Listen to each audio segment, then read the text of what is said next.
here. Yeah, hi sir. Sir, first of all, ఈ trailer అవన్నీ అందులో మీరున్న క్యారెక్టరైజేషన్ అంతా మేము చూస్తున్నాం. అయితే ఇందాక మీరు మాటల్లో చాలా బాగా వచ్చింది సినిమా మీరు చూస్తారన్నారు. ఇప్పటిదాకా మీరు ఎంతో మంది డైరెక్టర్స్తో వర్క్ చేస్తున్నారు. కొత్త వాళ్ళతోటి, పాత వాళ్ళతోటి, వెరీ ఎక్స్పీరియన్స్డ్ వాళ్ళతోటి. వాళ్ళందరితోటి డిఫైన్ చేయాలి అనుకుంటే నాని గారిని ఎవరితో డిఫైన్ చేస్తారు? అంటే ఈయన డైరెక్షన్ ఎలా అనిపించింది? ఎందుకంటే టువర్డ్స్ రేపొద్దునే సినిమా రిలీజ్ అవబోతుంది అండ్ మీరు అందరూ చాలా చాలా కాన్ఫిడెంట్గా ఉన్నారు. కాన్ఫిడెంట్ వెనకాల ఉన్న రీజన్ ఏంటి సార్? ఏం లేదమ్మా, ఒకటి అదే ఇందాక సార్ చెప్తున్నది కూడా నేను అదే చెప్తున్నాను. I have travelled with film all my life. పుట్టిన దగ్గరనే సినిమా చూస్తున్నాను. తర్వాత సినిమాల మార్పులు, సొసైటీలో మార్పులు చూస్తూనే వస్తాను. We're not trying to contradict and disrespect what people are saying. ఇప్పుడు ఫర్ ఎగ్జాంపుల్ అంటే యూఆర్ టాకింగ్ అబౌట్ నానియా, how to define. Okay, right.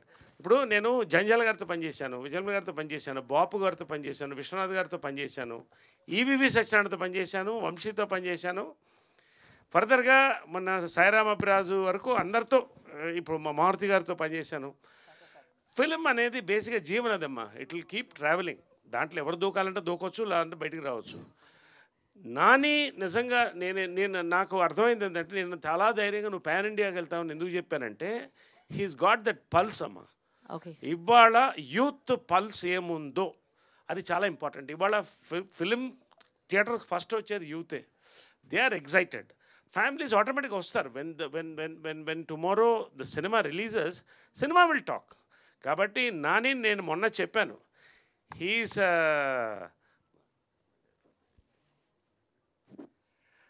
Sandeep Reddy Vanga, Anil Ravipudi combination Nani అని చెప్పచ్చు. But he's much more different. You will see. ఇంకొకటి చెప్తున్నానమ్మా, నేను నిజంగా ఇవాళ తెలుగువాడు అయినందుకు నాకు గర్వకారణంగా ఉంది. తెలుగు సినిమాలో ఉంది గర్వకారణం ఉందమ్మా. ఇన్ని హిట్స్ వాళ్ళు ఇస్తున్నాం 2025లో. హిట్స్ కోసం ఎదురు చూస్తున్నాయి మిగతా ఇండస్ట్రీస్ అన్ని, with due respect to all the industries. ఒక్క మాట నేను చెప్తున్నానండి, ఇదే 70s 80sలో నేను ఏ భాష అని చెప్పను, మనం సినిమా తీస్తే వాళ్ళు దాన్ని కొని తీస్తే మళ్ళీ మీరు తీస్తారు మా సినిమా అని చెప్పేవాళ్ళు మనకి. అలాంటి దగ్గర నుంచి కాలరెత్తుకుని తెలుగువాడు, Telugu cinema, we're all over the world అని చెప్పే దాంట్లో ఉన్నామమ్మా. I'm proud to be a part. And ఈ జనరేషన్లో ఇప్పుడు వీళ్ళతో చేయడం అంటే అదృష్టం. Sir, all the very best sir. Actually సామాజ వర్గంలోకి ఏదైతే వైబ్ ఉందో ఇందులో మీ క్యారెక్టరైజేషన్ కూడా కొంచెం అలాంటి టెక్స్చర్ ఉంది. సో అప్పుడు మీరు ఏ స్టేట్ ఆఫ్ మైండ్లో ఉన్నారు అండ్ ఇప్పుడు ఈ కేరామ్కి ఏ స్టేట్ ఆఫ్ మైండ్లో ఉన్నారు అంటే ఏం చెప్తారు? సామాజ వర్గం నేను యాక్సెప్ట్ చేసినప్పుడమ్మా ముందు భయపడ్డాను. ఫస్ట్ డేట్లు లేవు, టైట్గా ఉన్నింది. రెండోది ఏంటంటే అసలు ఈ క్యారెక్టర్ నేను కన్విన్స్ చేయగలుగుతానా అని భయపడ్డానమ్మా.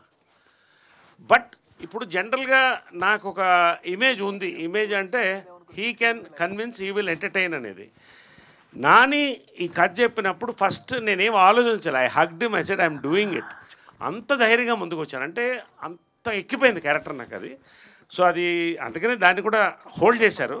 ఈ సినిమా హైలైట్ సెకండ్ హాఫ్ అమ్మ. లైక్ ఎనీ అదర్ ఫిల్మ్, ఒక సినిమా సక్సెస్ అవ్వాలంటే సెకండ్ హాఫ్ బాగుండాలి.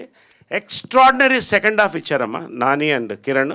We are all a part of it, celebrating the release of the film tomorrow. All the very best sir. And యుక్తి.